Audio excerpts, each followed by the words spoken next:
दोस्तों नमस्कार। कुंभ 2025 अब अपने समापन की ओर है और कुंभ 2025 जो है वो काफ़ी सुर्खियों में रहा, काफ़ी चर्चा में रहा।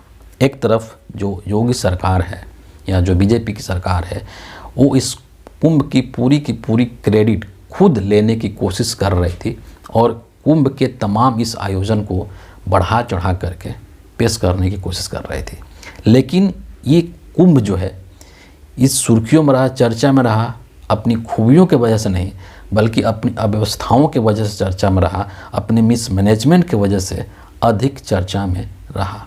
कई सारे ऐसे चीज़ें निकल करके सामने आई जो ये खुलासा करने के लिए पर्याप्त हैं कि कुंभ का जो आयोजन किया गया उसमें तमाम तरीके की अव्यवस्थाएं हैं और तमाम तरीके की जो मिसमैनेजमेंट्स हैं उसको दूर करने की कोशिश भी सरकार के द्वारा नहीं की गई। सिर्फ और सिर्फ लाइमलाइट लूटने की कोशिश में लगे रहे उत्तर प्रदेश के मुख्यमंत्री योगी आदित्यनाथ। इस कुंभ के अंदर कई अवसरों पर ऐसा हुआ जब कुंभ के अंदर आग लगी, कई बार आग लगी, 2-3 बार घटना ऐसे निकल करके सामने आई जिसमें ये चीज़ बताया गया। दैनिक भास्कर का एक मैं रिपोर्ट देख रहा था जिसमें ये चीज़ का खुलासा किया गया है कि वहाँ पर 16-16 घंटे 17-17 घंटे काम करने वाले जो सफाई कर्मचारी हैं उनको सिर्फ 10,000 रुपये पर रखा गया है और वो भी जो है 10,000 रुपये का जो तनख्वाह है उनको समय पर नहीं दिया गया। और इस रिपोर्ट में ये भी कहा गया है कि जो कर्मचारी जो हैं, सफाई कर्मचारी जो वहाँ पर 10 घंटे तक 16-16 घंटे तक काम कर रहे हैं उनको पिछले 2 महीने से तनख्वाह नहीं मिली है। सोचिए कि 2 महीने से वो काम कर रहे हैं और 2 महीने से योगी आदित्यनाथ ने उनको सैलरी नहीं दिया है। आप कल्पना कीजिए कि उन सफाई कर्मचारियों का जो खर्चा है वो कैसे चल रहा है। उस एक कर्मचारी ने बताया वीडियो में दैनिक भास्कर के कि हम लोग बाकी जो लोग आते हैं कुंभ में उनसे पैसे मांगने के लिए मजबूर हैं और उनसे पैसे मांग करके चाय पानी पीते हैं, किसी तरीके से अपना खर्चा चलाते हैं और जो भंडारा होता है कुंभ के अंदर वहाँ पर जा कर के हम लोग खाते हैं ताकि हमारा जेब से पैसा खर्च नहीं हो। सोचिए कि एक तरफ आप पुण्य कमाने की कोशिश कर रहे हैं और दूसरे तरफ इस तरीके के जो गरीब हैं उनको आप सता रहे हैं, उनको आप दर्द दे रहे हैं, दुख दे रहे हैं। आप कैसे कमा लेंगे पुण्य। दूसरी चीज़ कि इस कुंभ को लेकर के सैकड़ों में या हज़ारों में भी कह सकते हैं लोगों की जान गई होगी। उत्तर प्रदेश के प्रयागराज से लेकर के और नई दिल्ली रेलवे स्टेशन पर जो भगदड़ हुई उसमें न जाने कितने लोगों की जान गई। आज तक सरकार उस आंकड़े को पेश नहीं कर पाई है ना। हर क्षण योगी जी गिनती कर लेते हैं कि आज 50 करोड़ नहा लिए लोग, आज 35 करोड़ नहा लिए, लेकिन कितने लोग मरे इसकी गिनती आज तक से उत्तर प्रदेश सरकार नहीं कर पाई।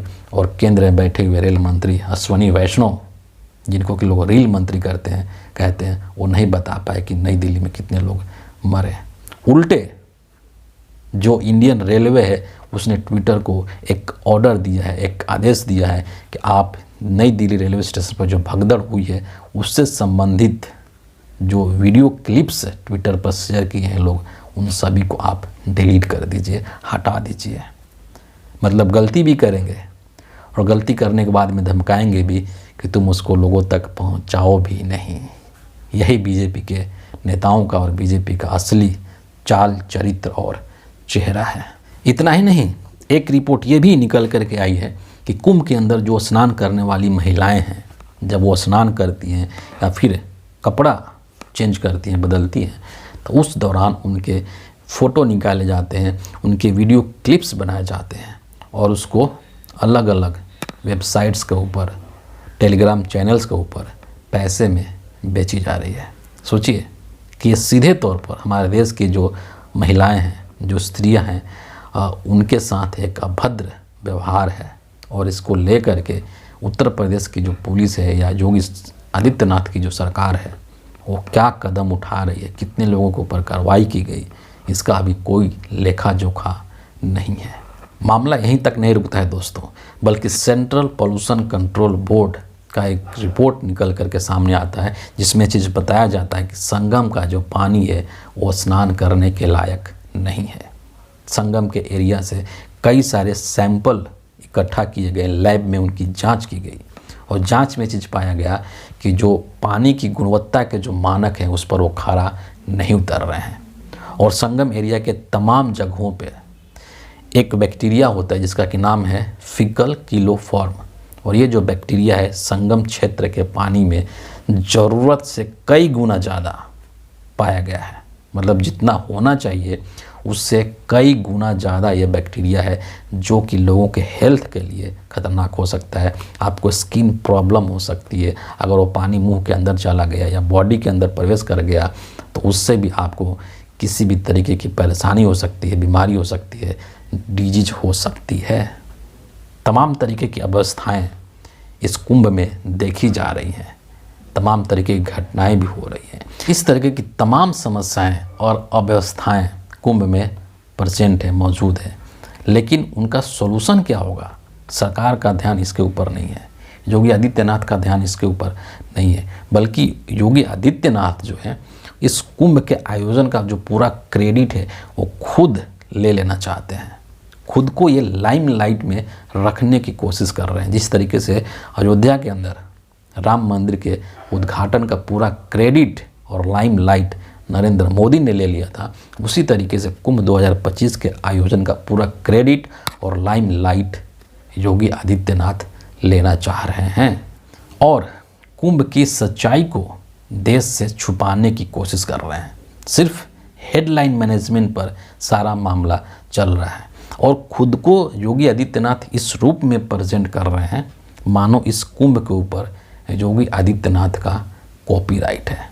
अगर ये नहीं होते तो कुंभ का आयोजन नहीं होता। लेकिन मैं योगी आदित्यनाथ से ये चीज़ कहना चाहूँगा कि कुंभ कल भी था, आज भी है और कल भी रहेगा। कल आप जब नहीं थे तब भी कुंभ था और कल जब आप नहीं रहेंगे तब भी कुंभ रहेगा। कुंभ को आपकी ज़रूरत नहीं है। और योगी आदित्यनाथ की ये निर्लजता ही कहिए, उसको बेशर्मी ही कहिए, उनकी असंवेदनशीलता है ये कि कुंभ की तमाम अव्यवस्थाओं के बावजूद भी कितने लोग मर गए, अपनी जान उन्होंने गंवा दी, लेकिन योगी आदित्यनाथ वहाँ पर फूलों से वर्षा करवा रहे हैं। योगी आदित्यनाथ वहाँ पर बैठ कर के पैसा गिन रहे हैं, नोट की गिनती कर रहे हैं कि 2025 के इस कुंभ से उत्तर प्रदेश के जीडीपी में 3.25 लाख करोड़ से लेकर के 3.5 लाख करोड़ तक की वृद्धि हो सकती है। एक और सोच इनके मन में चल रहा है, 2027 के अंदर उत्तर प्रदेश में विधानसभा का चुनाव होना है।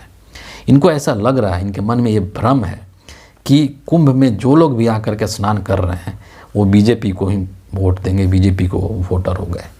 लेकिन मैं दावे के साथ ये कह रहा हूँ कि कुंभ के अंदर जो आम पब्लिक है ना, सेलिब्रिटी को छोड़ दीजिए, आम पब्लिक जो कीड़े मकोड़े की तरह कुंभ में जा रही है और भगदड़ में दब करके मर रही है, और जो बच करके आ जा रहे हैं उनका भी यही कहना है कि भैया अब कुंभ में नहीं जाएंगे। वहाँ पर अव्यवस्थाओं का ये आलम है। एक तरफ जो बड़े बड़े VIPs हैं उनके लिए लाखों रुपए के टेंट लगे हैं, मतलब एक तरीके से पूरी अय्याशी जो है वहाँ पर हो रही है, लग्जरी सुविधाएं हैं, और दूसरे तरफ जो सामान्य लोग हैं, जो आम जन हैं, उनके लिए वहाँ पर एक तरीके से नरक बना हुआ है। तो ये एक सोच जो है योगी आदित्यनाथ का कि कुंभ में आने वाले जो लोग हैं, जो स्नान कर रहे हैं, वो सब बीजेपी के वोटर बन जाएंगे और 2027 के विधानसभा चुनाव में योगी की कुर्सी सुरक्षित रहेगी, उनको वोट दे देंगे। ये उसी तरीके का एक भ्रम है जिस तरीके का भ्रम नरेंद्र मोदी ने अयोध्या में राम मंदिर के उद्घाटन के समय में पाला था। तो फिलहाल इस वीडियो के लिए इतना ही है। और कुंभ को लेकर के आप क्या सोचते हैं, वहाँ की व्यवस्थाओं को लेकर के आप क्या सोचते हैं, अपने विचार ज़रूर कमेंट में हमसे साझा करें। बहुत बहुत धन्यवाद।